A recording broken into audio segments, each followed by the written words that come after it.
Bonjour à tous, merci de votre présence et aussi merci à l'école de Grenoble de m'accueillir aujourd'hui pour avoir l'opportunité de présenter un peu ma démarche et mon travail.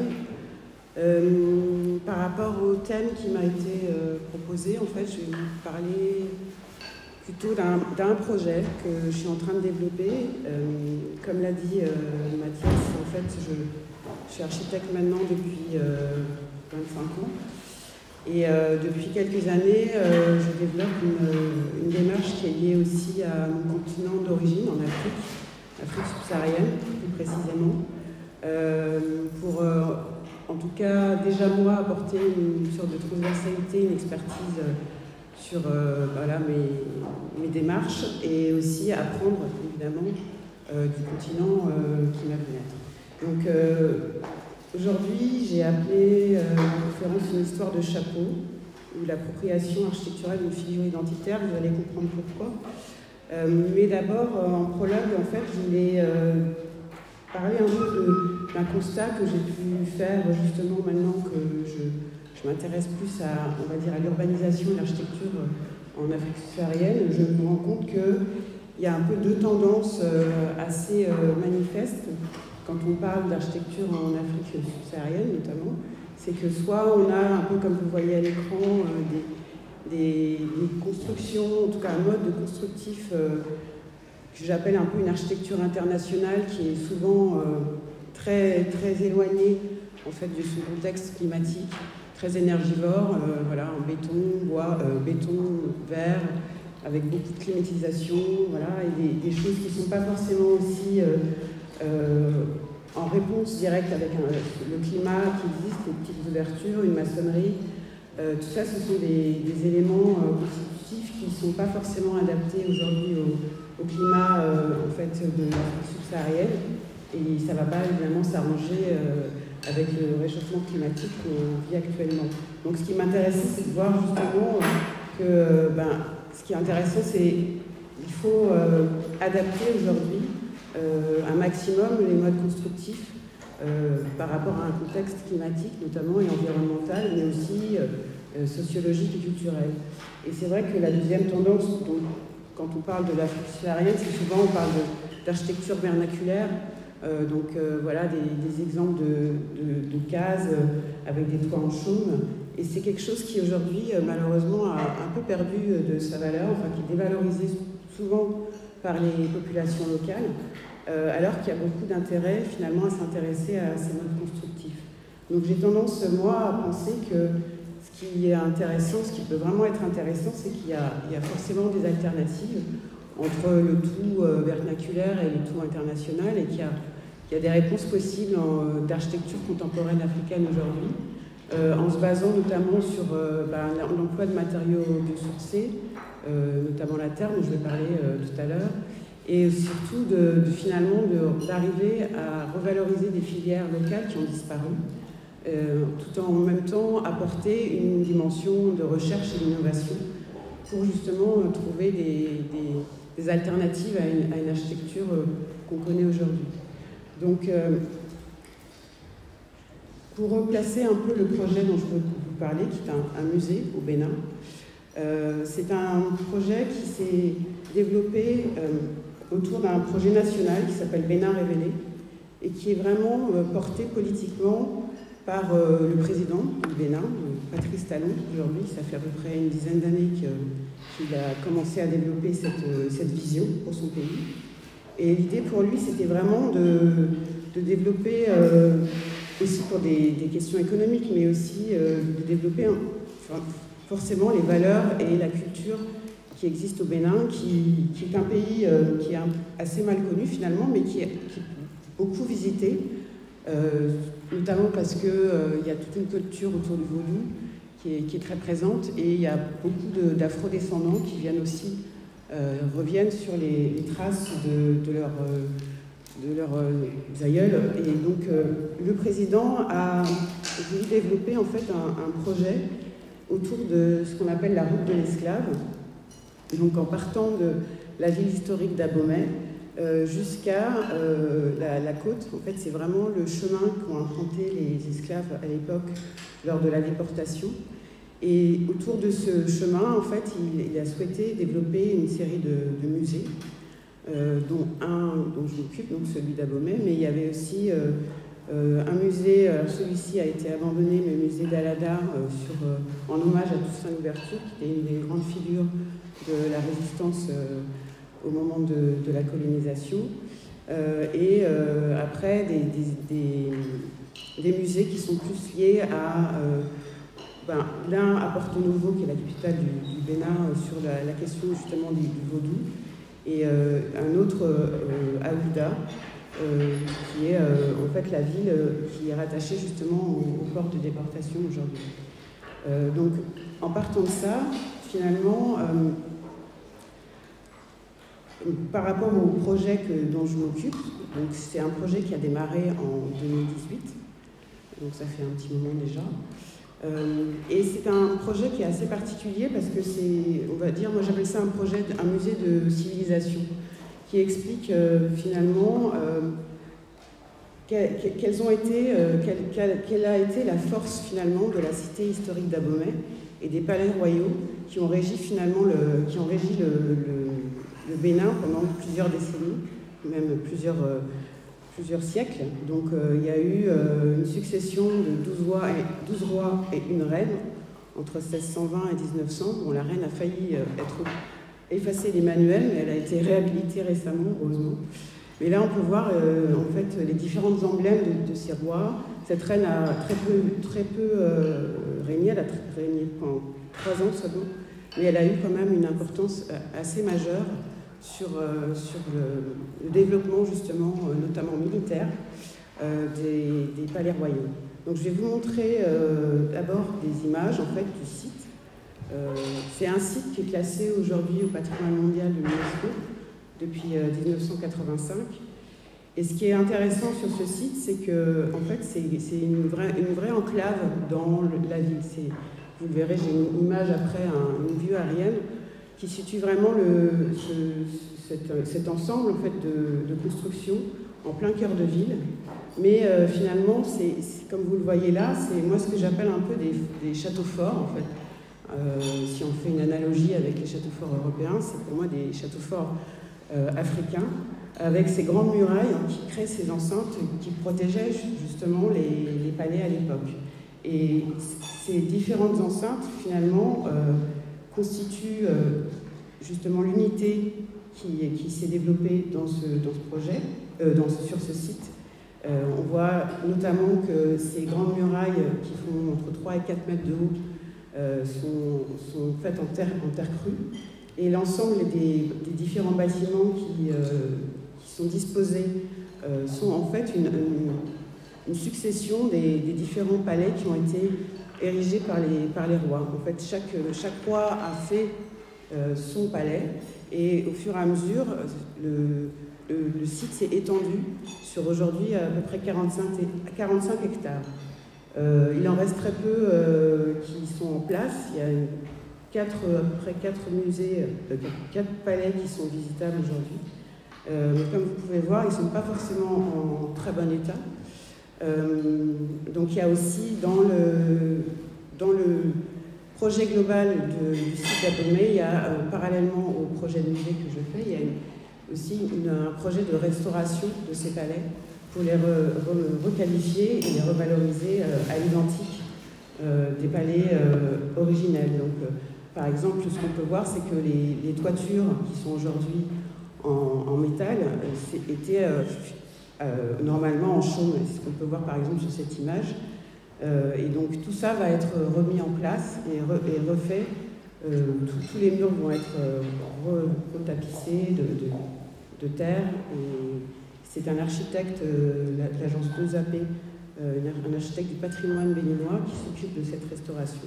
Donc on a travaillé aussi pas mal en parallèle chacun, même si on avait des sujets très différents, mais on a quand même travaillé de concert pour pouvoir arriver à faire un projet cohérent, parce que l'idée aussi c'est que finalement, dans le cahier des charges qui m'avait été donné, au départ le musée devait être un peu la nouvelle porte d'entrée du site d'Abomey, et en discutant avec notamment les experts de l'UNESCO, il a été décidé que le musée ne serait pas la nouvelle porte d'entrée, mais serait un passage finalement dans une promenade dite patrimoniale, donc une promenade complète sur le site. Et donc ce musée serait juste une pièce dans l'entièreté du site. Donc le site sur lequel va être érigé le musée, s'appelle la cour des Amazones. Donc les Amazones, pour ceux qui ne connaissent pas trop leur histoire, c'était une unité de femmes, donc des guerrières, qui défendaient les palais.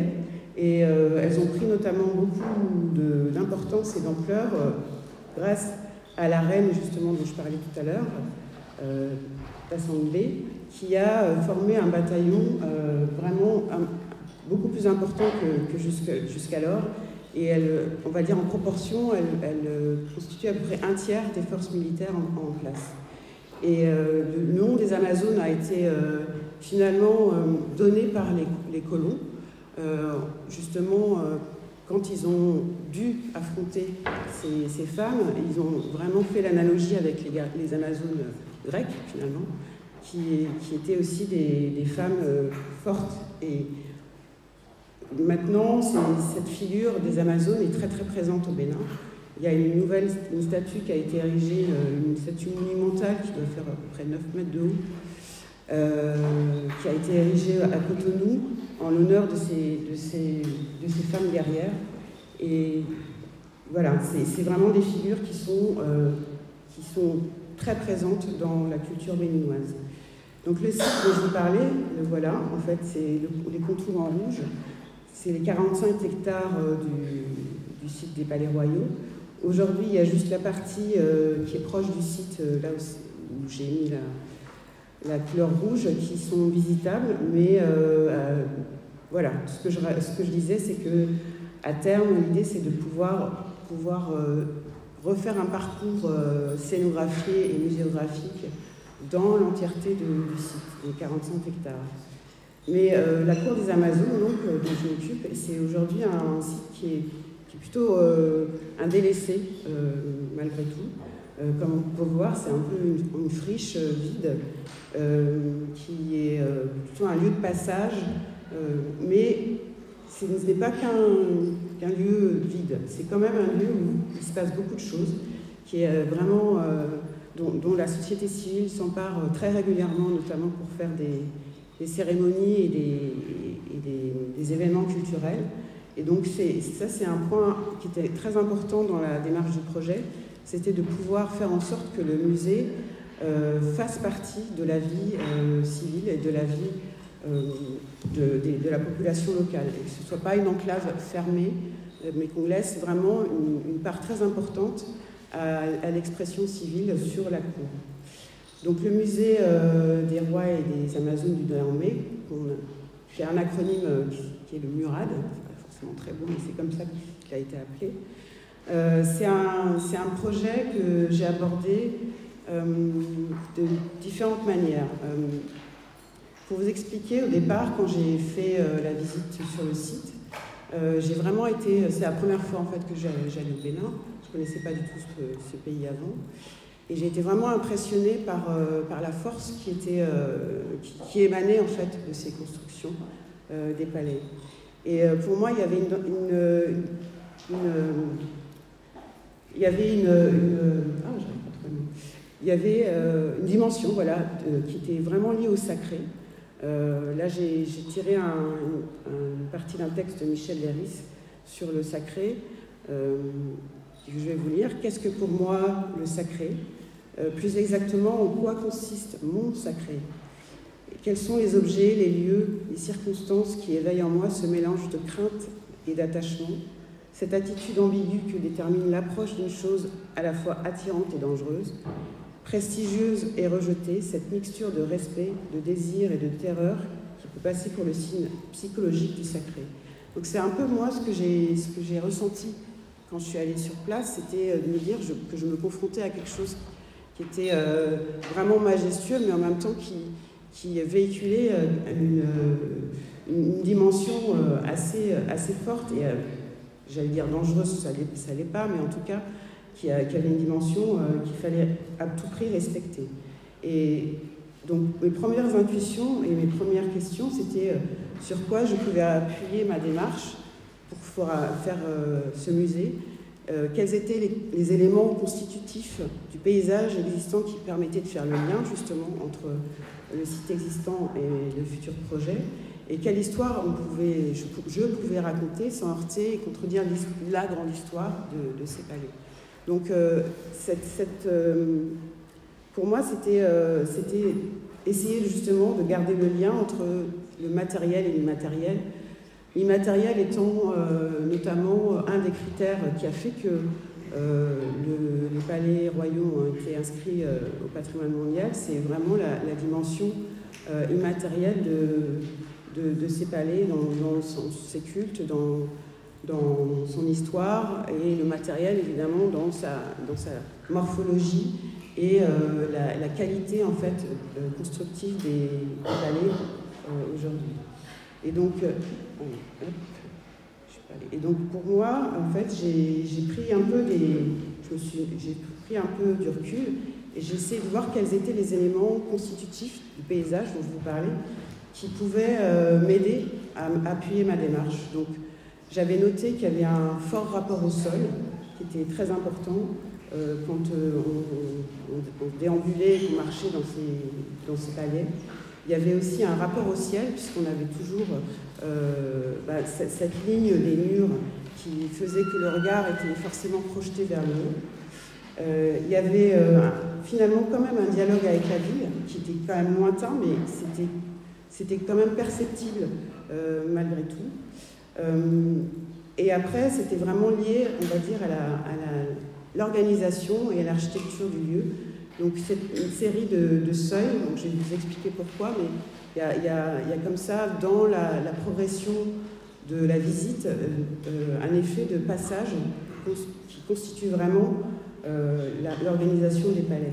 Il y a aussi, souvent, c'est des architectures que vous avez pu voir assez simples, c'est des grands parallélépipèdes assez imposants, avec des très grandes toitures, mais du coup qui, dans leurs proportions et dans leur découpage, même dans les façades, comme on peut voir ici, créent vraiment des cadrages assez particuliers. Et il y a aussi, donc, reliés à l'idée de seuil, des espaces de transition qui sont constants, et aussi ça, la matière et l'épaisseur. Là, vous voyez, par exemple, c'est un profil d'une des murailles qui, on peut le voir, est très imposant.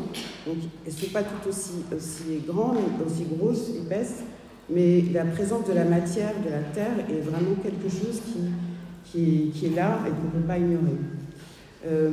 Il y a aussi ces questions de débord et l'idée de protection par les toitures qui créent vraiment des espaces très particuliers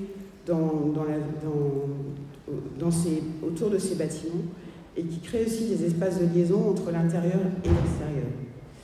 Et donc, quand j'ai fait un retour en arrière, en fait, je me suis posé la question de quelles étaient un peu les notions importantes d'un point de vue historique et urbain à retenir sur ma première approche. Donc là, d'abord, évidemment, c'était un site patrimonial et mondial, donc c'était quelque chose... C'était un challenge pour moi de garder et de ne pas contredire cette notion-là. C'était aussi lié au fait que la Cour des Amazones est vraiment un endroit stratégique qui crée un lien entre deux palais existants, enfin deux secteurs de palais, on va dire. D'un côté, le palais Béhanzin, et de l'autre, les palais Glélé et Guizot, donc, qui ont été les trois des rois qui ont présidé, en tout cas, la cité. Et que le futur musée devait être un équipement fédérateur et de transition, donc sur tous les points, que ce soit urbain, historique, évidemment au niveau architecture et sociologique, mais on peut aller même plus loin, au niveau même symbolique, philosophique. Il y a beaucoup de choses qui faisaient que ce musée devait porter des notions très importantes. Et donc pour ça, j'ai commencé... par essayer de trouver un peu, je travaille beaucoup avec des références au départ quand j'élabore un projet, Et donc là, j'ai travaillé sur ces 10 images qui étaient pour moi un peu les préceptes qui mettaient en place le projet. Donc le rapport au sol-ciel dont je vous parlais, la dimension qui était liée aux limites par rapport au site, donc le rapport à l'extérieur, donc la vision qu'on pouvait avoir depuis l'intérieur du site vers l'extérieur, les profondeurs successives de seuil, une identité assez monolithique finalement qui était présente du fait justement du matériau terre qui était là, qui est présent partout. Une ligne de référence qui était vraiment marquée, qui crée une horizontale qui était marquée par ces grandes murailles. L'idée de quelque chose de simple et brut finalement, qui était aussi très très présente. Des strates de modénature, parce que ce dont je n'ai pas parlé, mais qu'on a pu voir sur les images, c'est qu'il y a quand même une dimension de décorative, on va dire, qui sont liées aux bas-reliefs qui sont présents sur les façades des bâtiments et qui sont des éléments constitutifs vraiment du langage des palais. Et ensuite, le facteur humain, évidemment, parce que ces palais sont aujourd'hui entretenus par les descendants des familles royales. Il y a toujours une famille qui est en place et qui gère en fait le site, même avec le peu de moyens qu'ils ont. Mais ils sont là comme gardiens du temple, j'allais dire, pour faire en sorte que ces traditions ne se perdent pas, notamment la tradition des murailles et des bas-reliefs. C'est quelque chose qui est vraiment spécifique aux familles royales et qui ne peuvent pas être faites par d'autres personnes que des gens de la famille royale. Et donc pour moi, c'était intéressant et important de pouvoir avoir cette dimension aussi artisanale et humaine et locale surtout dans le projet. Et donc pour un peu synthétiser tout ça, j'ai fait ces petits schémas qui montrent un peu la hiérarchie en haut des hauteurs qui structurent le site, le rapport entre le sol et le ciel. Donc comment lire le musée par rapport à son emplacement et sa hauteur, et essayer de trouver une ligne de référence qui pouvait gérer comme ça l'implantation du projet. Et après, ce qui était aussi important et intéressant pour moi, c'était de maintenir la figure symbolique des palais royaux. En fait, les palais royaux sont structurés avec une succession de 3 cours, en fait. La première cour étant vraiment la cour publique qui a vraiment un lien avec la ville et la société civile. Ensuite, la cour numéro 2, en fait, était plutôt l'endroit où se tenaient les discussions et les affaires politiques en cours. Et la cour numéro 3, c'était vraiment la cour privative de la famille royale, avec aussi l'implantation des tombes dans cette cour.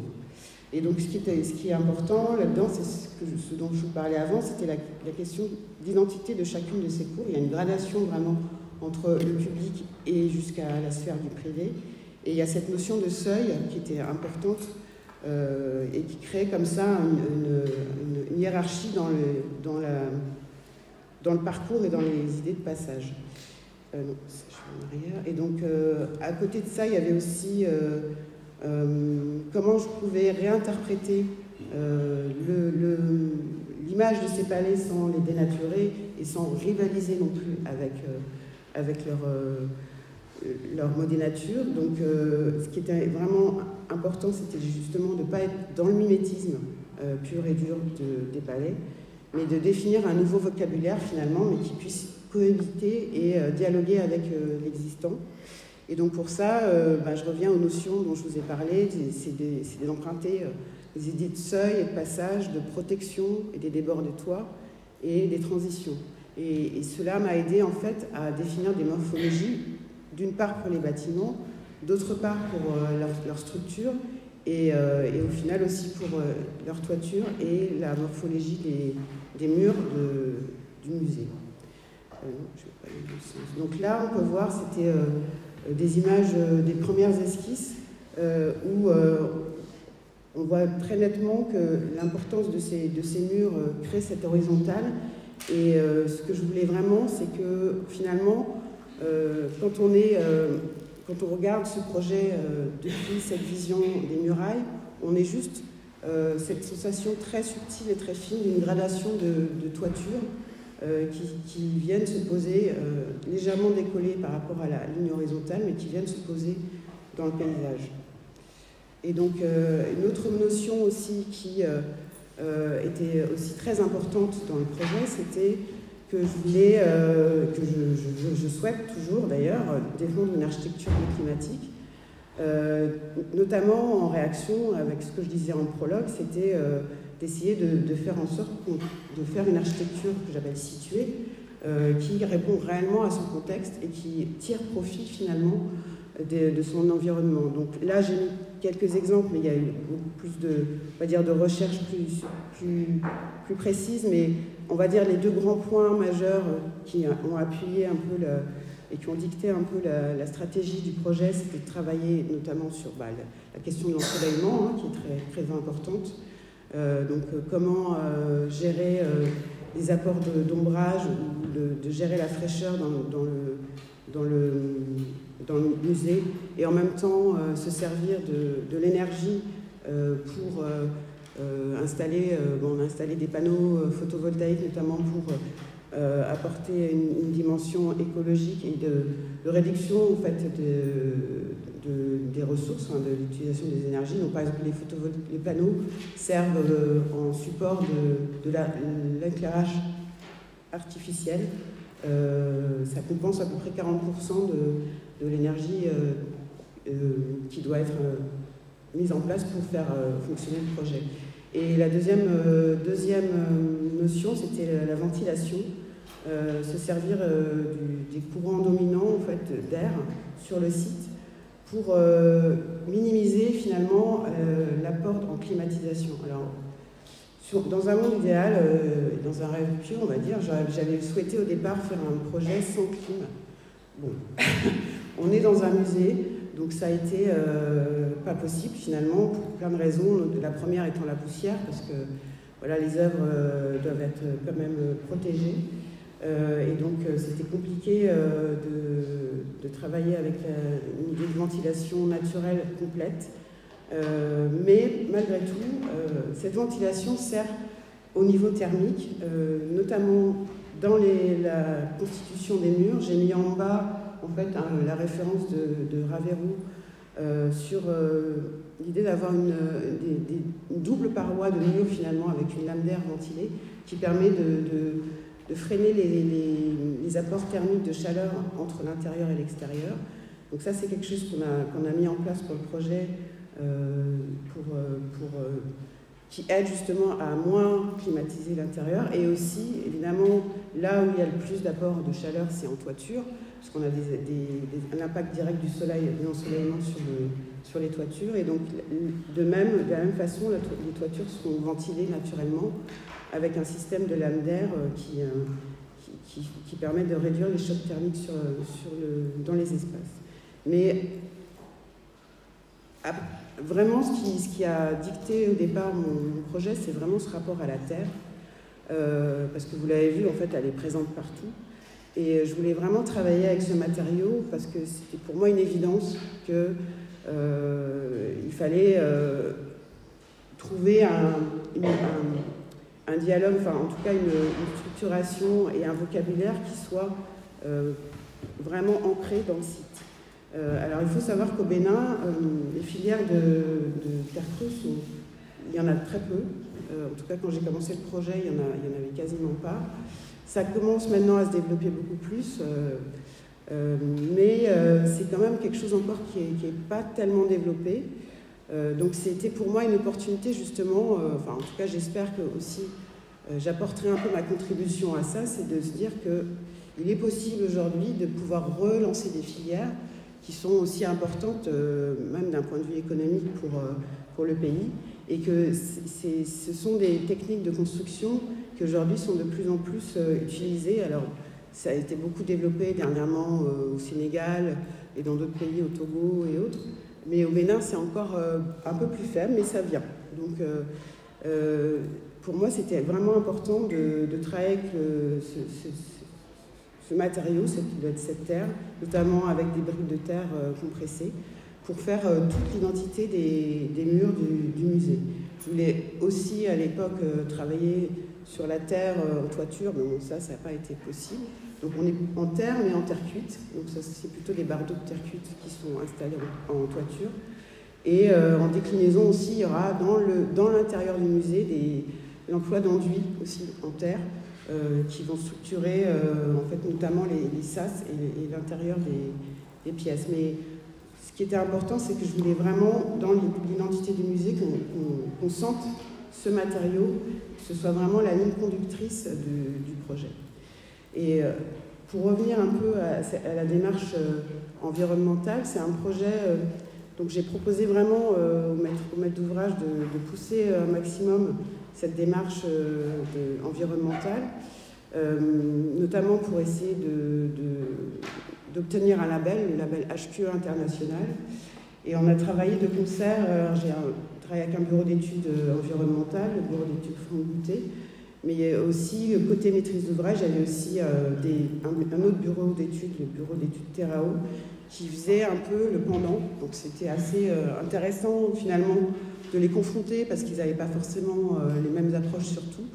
Mais au final, grâce à ce travail commun, on a pu réaliser vraiment une vraie démarche pour réduire les consommations d'énergie du bâtiment. Donc on arrive aujourd'hui à réduire de 30% par rapport à un bâtiment, on va dire classique en maçonnerie, de 30% les réductions de consommation, de 28% les émissions de gaz à effet de serre, et on arrive à éviter presque 200 tonnes de kilos de CO2 par an avec le principe qu'on met en place sur ce projet. Donc c'est vraiment un projet que je voulais quand même exemplaire le plus possible, même si, comme je vous ai expliqué, pour des raisons techniques, on n'a pas pu complètement éviter la climatisation. On l'a quand même optimisé parce que quand j'ai reçu le cahier des charges de ce projet, en fait, l'idée c'était de répondre à des normes européennes, normes sécuritaires, normes hygrométriques et autres. Il faut savoir que le monde du musée est assez codifié, très structuré, et qu'il y a vraiment des critères très précis pour construire des musées. Mais là, en même temps, on s'est tous dit, enfin moi la première, on s'est dit, mais on ne peut pas construire un musée en Afrique de la même façon qu'on le construit en Europe, ça n'a pas de sens, le climat n'est pas le même, et donc il faut pouvoir optimiser tout ça. Donc pour vous donner un exemple, normalement un musée en Europe, on est sur une température intérieure, on va dire, dans ce qu'on appelle une température de consigne de à peu près 23 degrés, entre 21 et 23 degrés intérieurement. Et là, pour le projet du Murad, on est arrivé à monter cette température à 26 degrés. Et même voire 28 degrés dans les périodes où il y a personne, enfin, où il n'y a pas de visite. Et en fonction aussi des pièces et du programme, la gestion de cette climatisation est vraiment différenciée. Donc il y a des endroits où on sera plus ou moins climatisé par rapport à d'autres. Donc tout ça, ça a été vraiment un travail assez précis et assez long de mise en place, et aussi de faire accepter cela, parce que culturellement, c'est vrai qu'en Afrique, on aime bien la clim. Donc c'est vrai que ça a apporté quand même pas mal de débat de se dire est-ce que 26 degrés, c'est pas trop chaud? Les gens, en fait, c'est vrai que quand on vit dans ces climats-là, on cherche toujours la fraîcheur finalement quand on veut rentrer dans des bâtiments. Et il y en a beaucoup qui se disaient mais 26 c'est pas assez frais, etc. Et au final on arrivait à persuader les gens qu'à 26 degrés c'est une température tout à fait correcte. La moyenne de température au Bénin c'est entre 32 et 35, au plus haut c'est à peu près 40-42, mais dans vraiment les jours les plus chauds. Mais en moyenne on est à 32-35, donc déjà 10 degrés de moins, c'est entre 5 et 10 degrés de moins, c'est déjà beaucoup. Et on a déjà un confort de visite qui existe. Et aussi, pour améliorer ce confort de visite, en complément de la climatisation, on a mis en place des brasseurs d'air qui permettent d'avoir aussi un brassage de l'air, comme je dis, et qui apportent un confort supplémentaire justement dans les espaces de muséographie. Parce qu'en muséographie, enfin, dans les espaces d'exposition, comme vous savez, il y a, et notamment dans ce projet, dans ce musée, il y a beaucoup d'objets. Et donc, pour les mettre en valeur, on met beaucoup de lumière, et donc ça fait beaucoup de chaleur. Enfin voilà. Donc aujourd'hui, on a réussi à trouver ce compromis pour arriver à ce que les choses fonctionnent. Ce que je n'ai pas expliqué, c'est ce musée, il est très important pour le Bénin, mais aussi pour la France, parce que c'est le musée qui va accueillir les 26 œuvres qui ont été restituées par la France au Bénin. Alors, elles sont déjà sur place, elles attendent que mon musée ouvre pour s'installer. Il y a une grosse exposition qui d'ailleurs ici est revenue à Paris après, mais qui a été montrée à Cotonou, qui a fait un énorme succès auprès des gens sur place. Et c'est vraiment un musée qui a une importance symbolique énorme.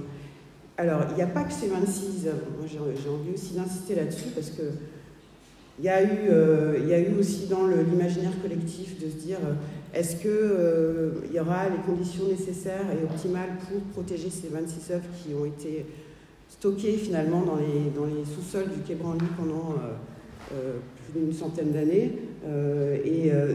Finalement, elles vont sans doute subir un choc thermique entre le fait qu'elles étaient dans des caisses, dans des réserves climatisées, et que là, on va les amener dans des espaces qui seront sur une autre hygrométrie et une autre température. Et à côté de ça, on présente quand même aussi les trésors nationaux, donc là il y en a plus de 300, qui eux par contre, c'est totalement l'inverse, ont été pas du tout conservés dans des conditions optimales. Ils étaient dans des pièces qui n'étaient pas ventilées, donc qui ont vécu avec la chaleur et qui finalement n'ont pas du tout aussi les mêmes conditions et qui n'ont pas les mêmes exigences de traitement que les 26 œuvres. Donc il fallait jouer avec ces deux composantes. Ça a été aussi un travail assez particulier, assez sensible avec le scénographe pour savoir comment on arrivait à faire que ces deux variantes, ces deux composantes puissent vivre ensemble. Donc les œuvres nationales, on va dire, vont être présentées sans vitrine. Par contre, les œuvres, les 26 œuvres restituées, elles seront sous vitrine, à part une ou deux. Les grandes statues et autres qui ne peuvent pas être sous vitrine, mais c'est pas, notamment les objets textiles et autres qui vont être préservés dans des conditions assez particulières et assez strictes. Donc je vais vous montrer juste très rapidement un peu l'évolution du projet, parce que ce projet a eu beaucoup de rebondissements malgré tout. Là, c'était vraiment la première esquisse. On voyait justement un peu cette idée de structuration autour de trois cours. En partant de la droite, on est vraiment sur l'emprise qui relie le site à la ville. Ensuite, au milieu, il y avait une cour de transition qui faisait le lien entre les deux parties du site patrimonial, de part et d'autre, en haut et en bas. Et la troisième partie à gauche, c'était vraiment la partie muséale avec des salles qui se disposaient autour d'une cour centrale. Donc ça donnait ça dans un premier temps, dans le paysage. Le paysage d'ailleurs aussi était assez important parce que, comme je vous l'ai dit, aujourd'hui c'était un site qui est une friche, et la dimension paysagère était aussi on va dire un élément important dans la démarche environnementale pour apporter notamment de la fraîcheur et de l'ombrage, pour aussi remettre en place des espèces locales sur place, une sorte un peu de démonstrateur aussi des espèces locales, pour avoir aussi une dimension pédagogique, non pas que architecturale, mais aussi sur le point paysager.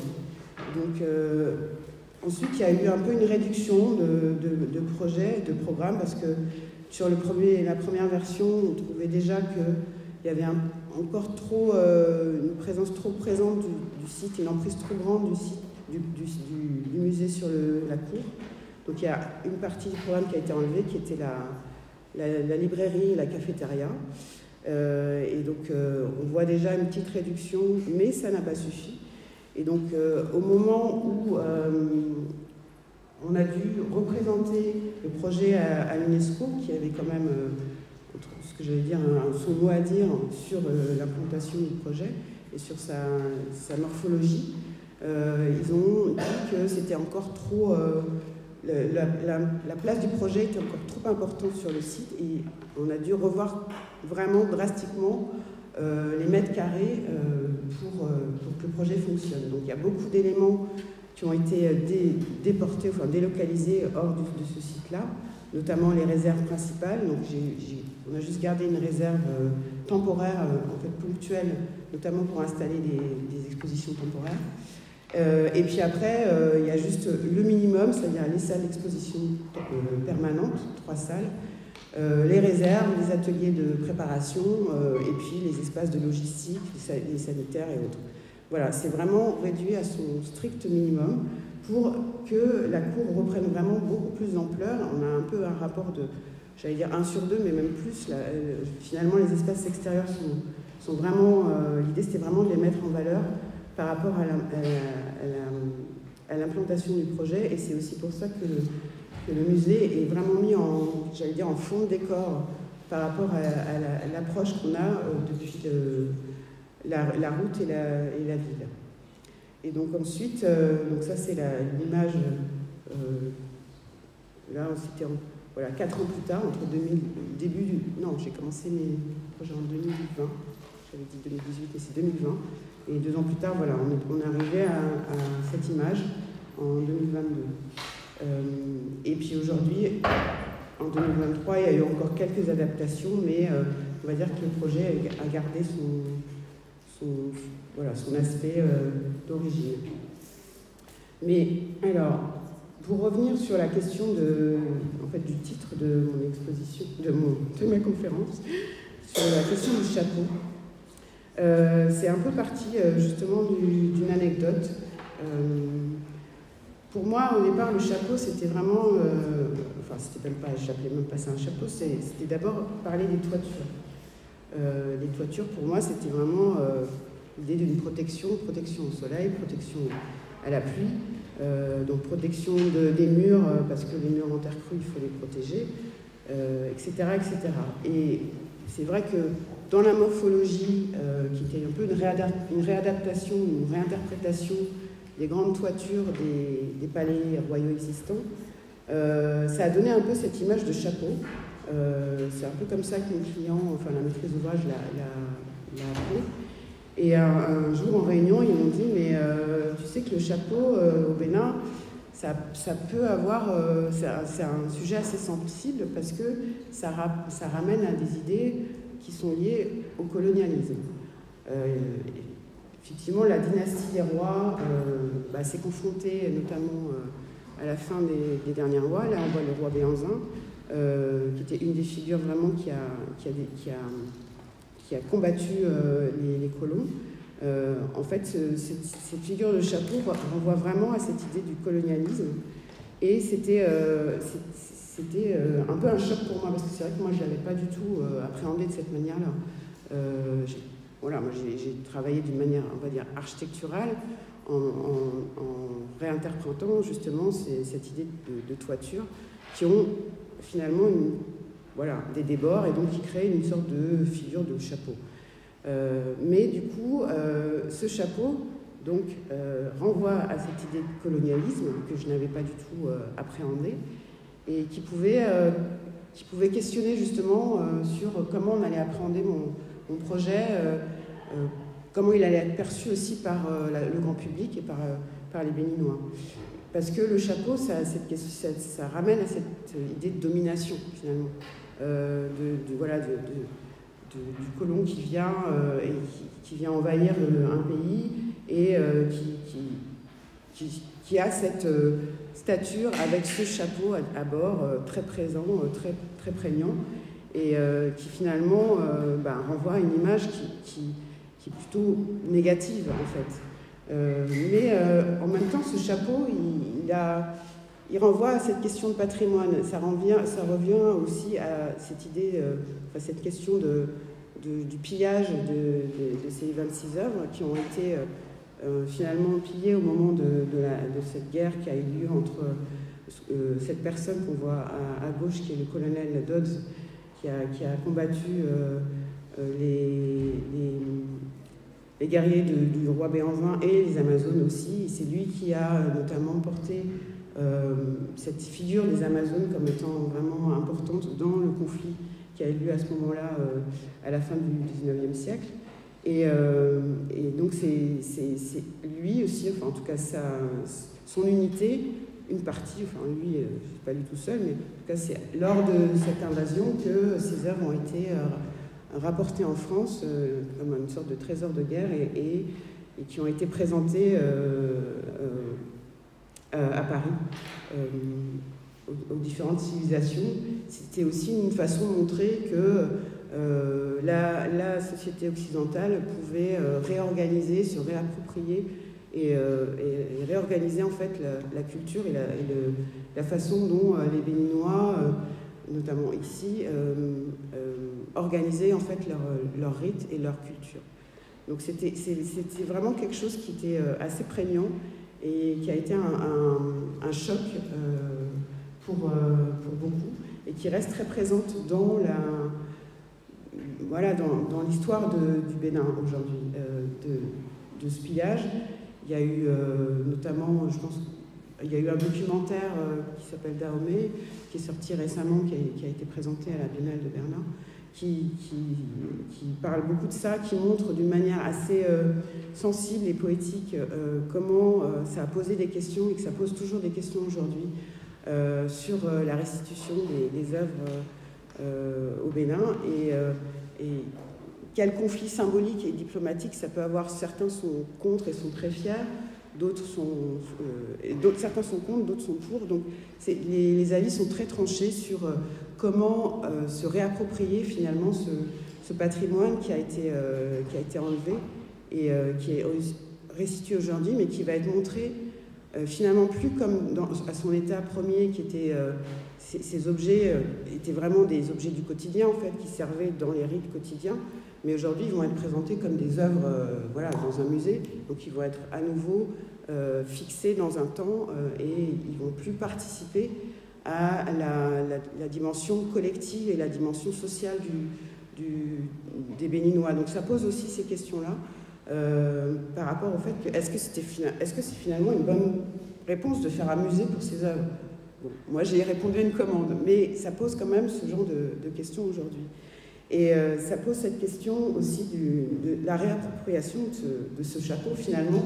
Les Béninois, avec toute leur fierté que je connais, ils ont dit mais nous aussi on est fiers de notre peuple. Là c'est la page de garde du petit journal, donc un journal qui était édité à la fin du XIXe siècle, qui montre une délégation des Béninois sur le Champ de Mars à Paris. Donc c'est un peu ça, il y a un peu aussi ce jeu de confrontation et tout le temps de provocation, on va dire presque, sur ces questions. Il n'y a pas de raison que ce soit plus l'un que l'autre qui s'approprie cette image identitaire du chapeau, et elle va aussi bien aux uns qu'aux autres finalement.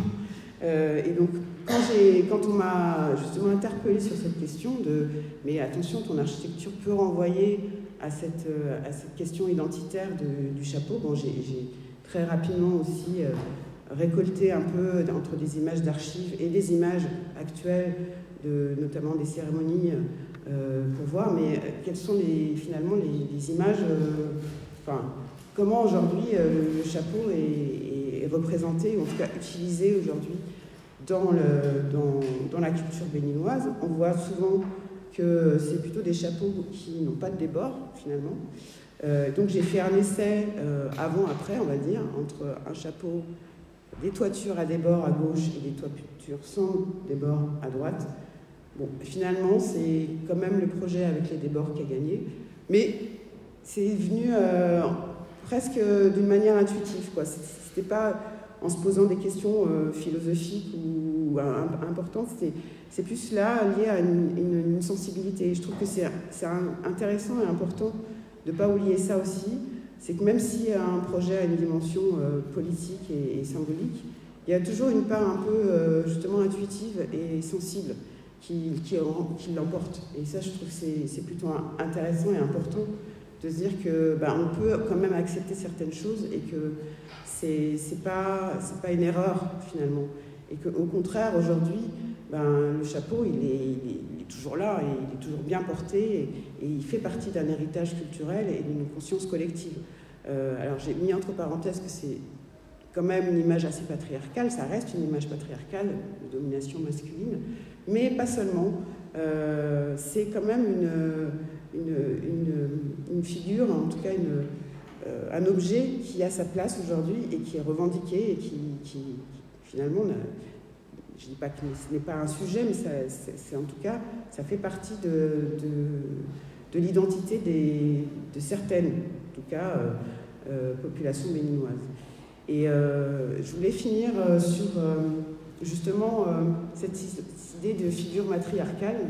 Et sur cette image, je voulais rendre à nouveau hommage aux Amazones. Là, on voit trois postures de 3 Amazones différentes, dont une avec un chapeau à débord, l'autre non. Voilà. En fait, ce qui est important, c'est de se dire, c'est quelque chose qui est universel finalement. Il n'y a pas de plus, ça n'a pas d'appartenance plus à une société qu'à une autre, et que même c'est pas forcément une question de genre, c'est une question d'identité propre. Et je voulais finir aussi sur, justement, c'est une phrase que j'ai empruntée au collectif Reclaim, qui m'a invitée aujourd'hui, parce que je trouve qu'elle résume assez bien, finalement, cette idée. Donc, je vous lis la phrase, c'est « Reclaim signifie tout à la fois réhabiliter et se réapproprier quelque chose de détruit, de dévaloriser et le modifier comme être modifié par cette réappropriation. Il n'y a ici aucune idée de retour en arrière, mais plutôt celle de réparation, de régénération et d'invention ici et maintenant. » Et j'ai trouvé que c'était assez juste, finalement, sur les questions que ça soulève de revenir sur des questions patrimoniales et identitaires et finalement d'en tirer profit et d'aller plus loin que de tout le temps revenir sur des sujets qui ont été source de conflits. Donc voilà, je voulais vraiment finir sur cette note positive en disant que aujourd'hui, en tout cas en tant qu'architecte, parce que je suis ni sociologue, ni anthropologue ou chercheuse, ce que je vous ai présenté, c'est vraiment une approche qui m'est propre, qui est vraiment personnelle et sensible, qui n'a pas lieu d'être plus que ça. Et donc c'était important pour moi d'expliquer que même quand on est architecte, on peut se confronter à des notions qui vont au-delà de nous, qui nous dépassent, mais qui finalement qu'on peut utiliser et qu'on peut se réapproprier justement pour améliorer et même compléter finalement sa pensée. Voilà. Merci à vous.